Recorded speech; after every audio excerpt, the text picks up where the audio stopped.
Assalamualaikum warahmatullahi wabarakatuh.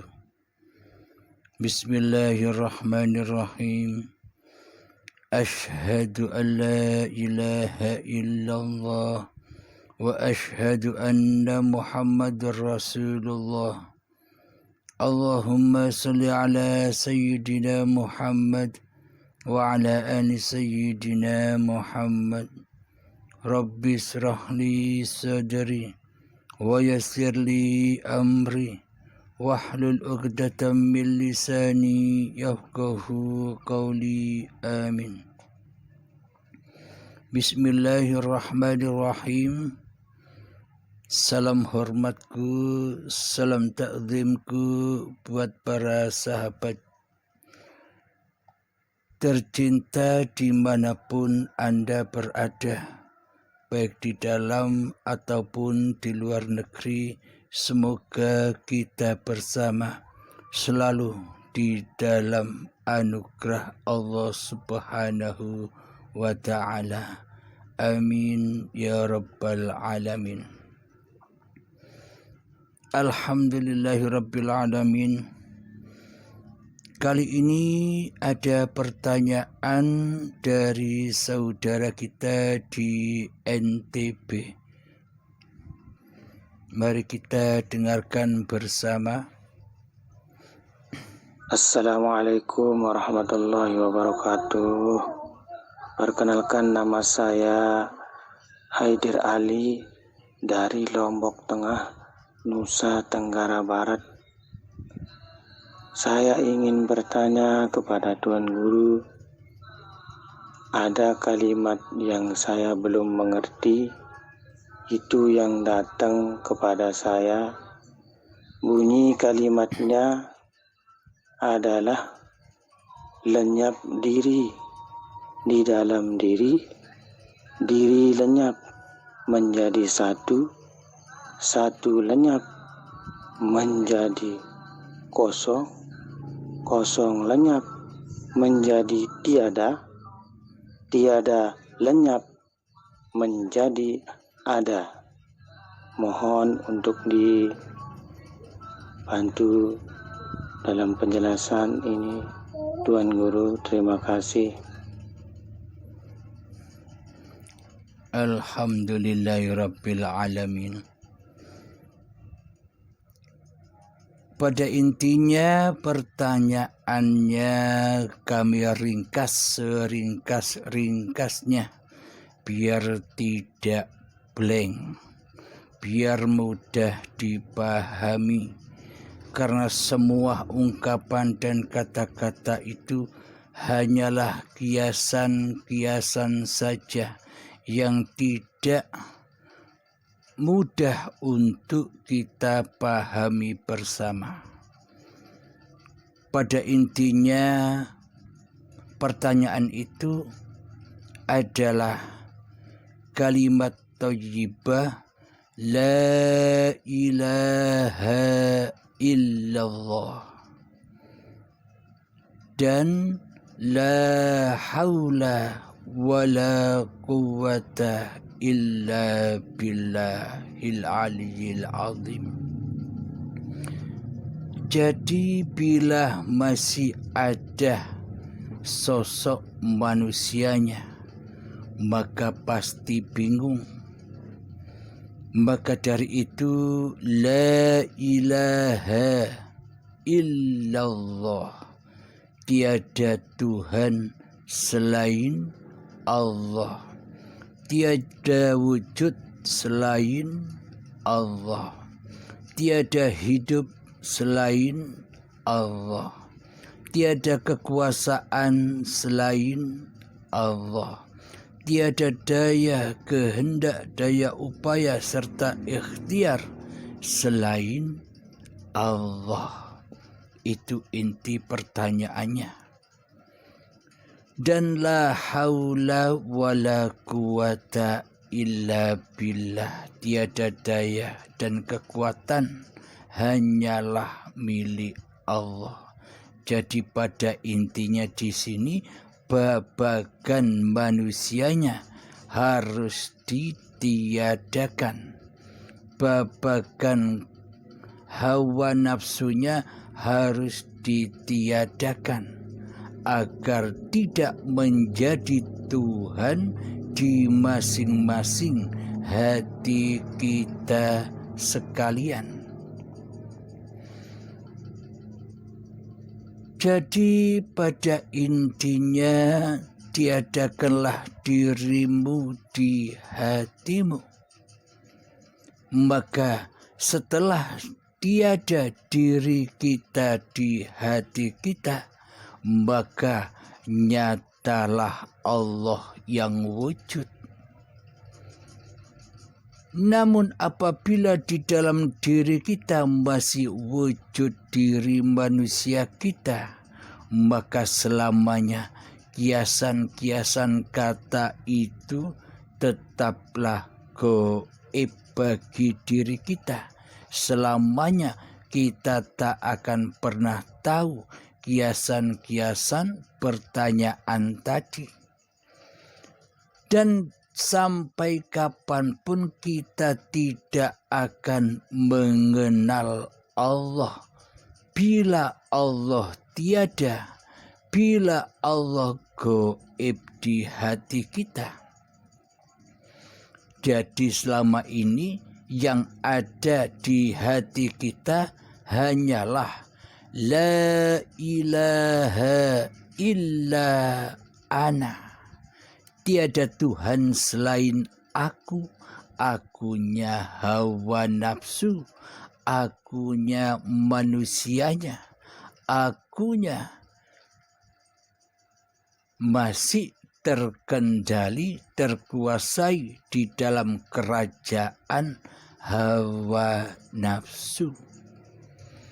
Jadi akunya di sini masih akunya diri kita yang merasa ada, yang merasa wujud, yang merasa hidup, yang merasa berkuasa, yang merasa punya kehendak, daya upaya dan ikhtiar. Maka dari itu seluruh sifat-sifat yang tak berhak untuk kita sandang. Karena dari itu sifat-sifat yang selama ini kita sandang, maka persembahkan kembali kepada siapakah sifat-sifat itu dipergunakan. Jadi sifat-sifat itu hanyalah milik Allah. Selama ini kita tidak menyadari di dalam Islam, di dalam ajaran Islam pun kita sudah diajarkan tentang babakan ilmu tauhid. Karena tanpa ilmu tauhid bukanlah disebut Islam.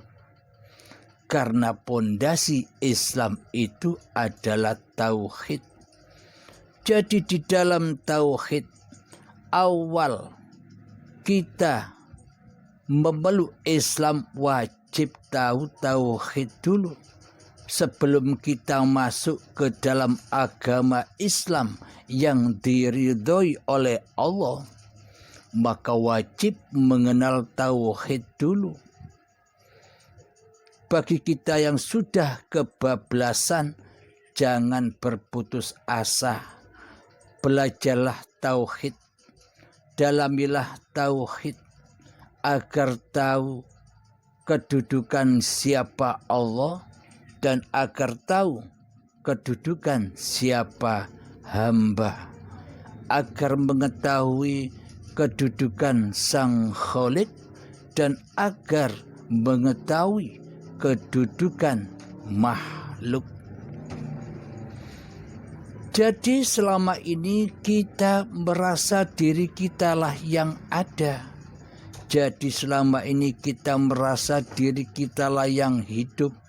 Sehingga selama ini kita buta akan bertuhan. Karena selama ini diri kitalah yang mentuhani hidup dan badan ini. Maka dari itu selama ini hati kita buta, hati kita keras melebihi kerasnya batu, sehingga tidak menyadari bahwa sebenarnya diri kita ini hanyalah makhluk yang dicipta, makhluk yang diperjalankan, makhluk yang diperankan oleh Sang Pencipta. Jadi pada intinya pertanyaan itu diutus kembali kepada kehambaannya, diutus kembali kepada kemakhlukannya. Bila Allah yang wujud, tentunya sebagai makhluk, tentunya sebagai hamba bersifat kebalikan dari sifatnya Allah, yakni kebalikan sifat wujud adalah Adam, yakni tidak ada. Maka tiadakanlah diri kita di hati kita. Maka setelah kita tiada, kita fana di dalam hati kita, maka yang ada hanyalah Allah. Maka yang wujud hanyalah Sang Pencipta. Ketika hidup kita tinggalkan, berarti kita kembali kepada keadaman kita. Yang ada hanyalah kesunyian, tanpa huruf, tanpa suara.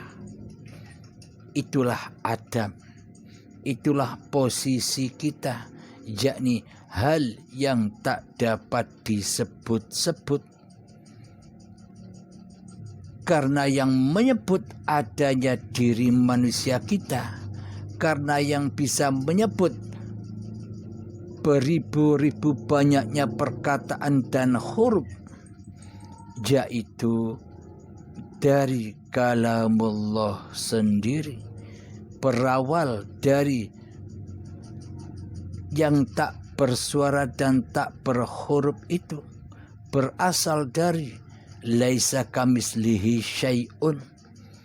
Jadi dengan wujudnya laisa kamislihi syai'un, maka terwujudlah segala sesuatu, maka terwujudlah apa-apa dan siapa-siapa. Contoh, alam semesta ini kan tidak bersuara dan tidak berhuruf, tidak seperti apa-apa, yakni alam kosong ini. Alam kosong ini kan tak seperti apa-apa, tidak seperti apa-apa. Alam kosong ini pun ya ada di luar dan pula ada di dalam setiap makhluk.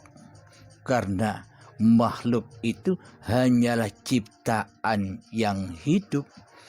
Jadi alam kosong inilah yang dimaksud hayatullah. Dengan alam kosong inilah, dengan hayatullah inilah, maka terciptalah segala sesuatu, maka terciptalah apa-apa dan siapa-siapa. Jika tanpa izin Allah, jika tanpa alam kosong, maka segala sesuatu takkan pernah ada. Maka apa-apa dan siapa-siapa takkan pernah ada. Ketika mata kita terpejam, sudah tak kelihatan semua, sudah tak wujud semua, karena tiada alam kosong yang menghantar. Jadi adanya segala sesuatu dapatnya kita memandang segala sesuatu yang ada di hadapan kita karena ada Allah, karena ada alam kosong, karena ada izin Allah. Contoh, ketika kita melihat suatu benda, apapun benda itu, bisa gunung, bisa lautan, bisa hutan, bisa manusia, bisa mobil, bisa motor, dan sebagainya yang ada di area kita berada. Kewujudan semua benda-benda, barang-barang, apa-apa, dan siapa-siapa yang ada di hadapan kita, semua itu takkan pernah terwujud tanpa izin Allah. Jadi izin Allah itu jarak antara dari pandangan kita kepada apa yang kita lihat. Jarak. Nah, inilah yang dimaksud izin Allah. Tanpa izin Allah mereka semua tak ada. Dengan izin Allah lah maka terwujudlah segala sesuatu, dan terwujudlah apa-apa dan siapa-siapa. Karena siapa mereka terwujud? Karena yang tidak seperti apa-apa dan yang tidak seperti siapa-siapa.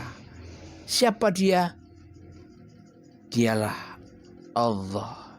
Izin Allah, wajhullah, alam kosong inilah yang dimaksud hayatullah, yang ada di luar dan yang ada di dalam segala sesuatu, di luar dan di dalam segala apa-apa dan siapa-siapa.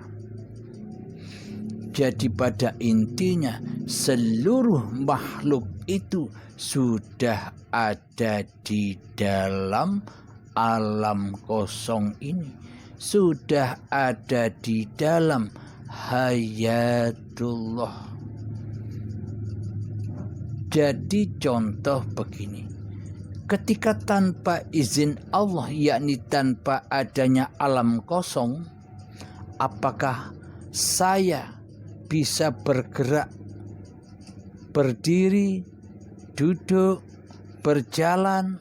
Nah, semua itu terjadi kan karena izinnya alam kosong, karena izinnya hidup.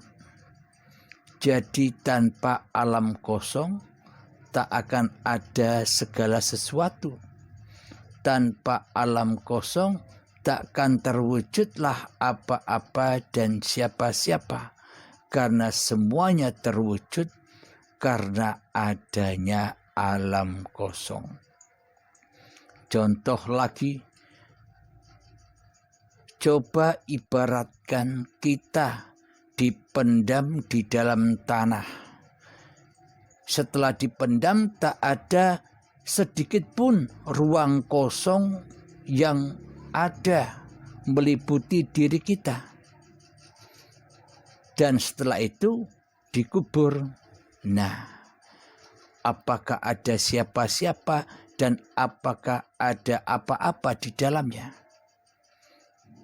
Karena di dalamnya sudah tidak ada ruang lagi, maka fanahlah kemanusiaannya. Tiadalah kemanusiaannya, karena manusia sudah kembali ke alam keadamannya, yakni tanah. Jadi dari tanahlah Allah menghidupi cikal bakal badan ini, sehingga diperjalankan terus menuju buah-buahan atau tumbuhan, buah-buahan, sayur, padi, kemudian dimakankan oleh alam kosong kepada calon kedua orang tua kita, hingga menjadi sperma dan sel telur, menjadi gumpalan darah, menjadi gumpalan daging, menjadi janin dan menjadi bayi. Semua proses itu terjadi karena adanya alam kosong. Makna ilmiahnya karena adanya oksigen, maka akan ada suatu perkembangan demi perkembangan. Jadi tiadakanlah diri manusia kita, tiadakanlah hidup manusia kita, tiadakanlah kekuasaan diri manusia kita melebihi Sang Pencipta. Selama ini kan seolah-olah kita sebagai Sang Pencipta daripada yang dicipta. Seolah-olah di dalam hati kita sebagai penguasa daripada yang dikuasai. Maka dari itu seluruh ayat-ayat Allah kita akan buta, tidak akan bisa menyaksikan ayat-ayat Allah, baik yang ada di luar diri maupun yang ada di dalam diri. Maka dari itu sadarilah bahwa diri kita ini hanyalah sebagai hamba, sebagai khalifah, sebagai yang dicipta, dan sebagai utusan saja. Di dalam surat Yasin ayat ketiga, innaka laminal mursalin, sesungguhnya engkau adalah seorang utusan. Jadi bila diartikan secara syariatnya, ya merujuk ke zahiriah Kanjeng Nabi Muhammad sallallahu alaihi wasallam.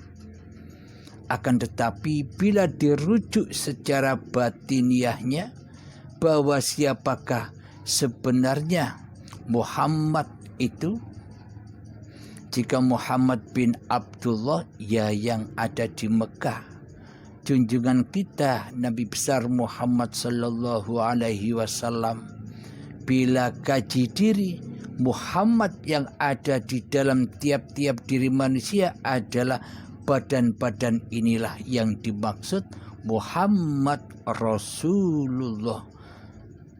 Banyak di lafal-lafal kaligrafi menunjukkan badan-badan manusia seperti tulisan Muhammad.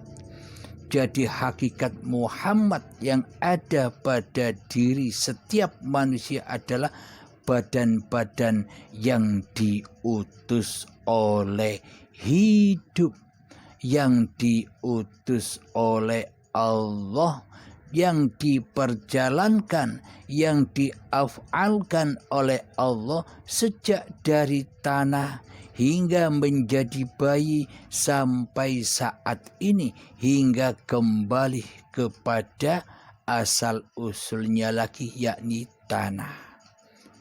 Jadi sebenarnya hakikatnya kitalah utusan Allah ini secara batiniahnya. Maksudnya utusan Allah itu kita hidup bukan dengan hidup manusia kita sendiri. Bahwa badan-badan inilah dihidupi oleh Allah, diciptakan oleh Allah, diperjalankan oleh Allah, diperankan oleh Allah. Al-insanu sirri wa ana sirruhu. Manusia itu adalah rahasia, dan di balik rahasia itu adalah aku. Akunya hidup, akunya Allah. Karena yang bisa bilang aku, karena yang bisa berkata aku itu hanyalah Allah. Sesungguhnya demikian. Karena manusia selama ini mengaku-akui bahwa hidup dan badan ini milik manusianya, maka yang ada hanyalah aku-akunya manusia yang banyak sekali. pengakuan manusianya. Karena manusianya masih berposisi sebagai Allah. Manusianya masih berposisi sebagai sang pencipta daripada yang dicipta. Jadi selama ini kita ini diutus oleh hawa nafsu kita sendiri daripada diutus oleh Allah. Selama ini kita tak merasa bahwa diri kita selama ini adalah utusan hawa nafsu kita sendiri di dalam segala aktivitas yang berlaku selama ini. Sejak detik akil balai hingga setua ini selalu diutus menjalankan perintah-perintahnya hawa nafsu kita sendiri. Namun pada hakikatnya sebenarnya kita manusia ini adalah utusan hidup, utusan Allah. Jadi benarlah contoh yang dicontohkan Allah kepada junjungan kita Nabi besar Muhammad sallallahu alaihi wasallam sebagai utusan Allah. Bila kita mencontoh seperti manusia yang termulia, yakni Kanjeng Nabi Muhammad sallallahu alaihi wasallam, mencontoh di dalam babakan keadaan hatinya, babakan keimanannya, babakan ketauhidannya, babakan keadaan hati Kanjeng Nabi Muhammad sallallahu alaihi wasallam, maka kita menjadi umatnya Kanjeng Nabi Muhammad sallallahu alaihi wasallam. Karena kita mengikuti langkah, mengikuti apa yang dilakukan oleh Kanjeng Nabi Muhammad sallallahu alaihi wasallam. Jadi itulah kondisi hati Kanjeng Nabi Muhammad sallallahu alaihi wasallam. Jadi utusan secara zahir, ya utusan sebagai manusia, yakni para nabi dan para rasul sebagai utusan Allah, dan yang batin pun juga ada utusan juga. Di dalam hati kita siapa yang menjadi Tuhan? Allah kah ataukah diri manusianya? Bila yang jadi Tuhan di dalam hati kita masih hawa nafsu kita sendiri, maka tentunya semua berlaku diutus oleh iblis dan setan. Maka semuanya akan batal. Maka semuanya kasebut kemungkaran, persekutuan di sisi Allah. Bila tidak menjadi utusan Allah, agar menjadi utusan Allah ya wajib beriman seperti imannya para nabi dan rasul. Jadi apa? Hati selalu mentauhidkan Allah daripada mentauhidkan hawa nafsu kita sendiri. Hati selalu mengesahkan hidup daripada mengesahkan badan. Inilah keadaan hati orang-orang yang dikasihi oleh Allah. Semua tergantung masing-masing hati kita semua. Bila kita sudah menyadari semua kesalahan-kesalahan yang kita lakukan selama ini, maka mohon ampunlah kepada Allah dengan sungguh-sungguh memohon ampunan.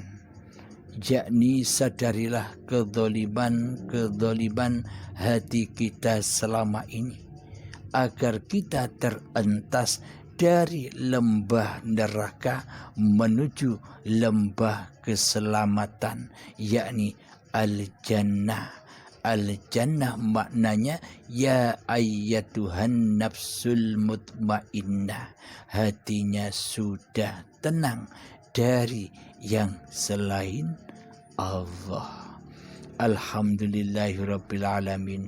Bagi yang bertanya, semoga jawaban yang terpapar ini bisa memuaskan hati yang bertanya. Alhamdulillahirabbil alamin. Akhiru kalam. Rabbana atina fid dunya hasanah wa fil akhirati hasanah wa qina adzabannar. Rabbana atina fid dunya hasanah wa fil akhirati hasanah wa qina adzabannar. Rabbana atina fid dunya hasanah wa fil akhirati hasanah wa qina adzabannar. Wa sallallahu ala sayyidina Muhammad wa ala alihi wa sahbihi wa sallam. Walhamdulillahi rabbil alamin. Assalamualaikum warahmatullahi wabarakatuh.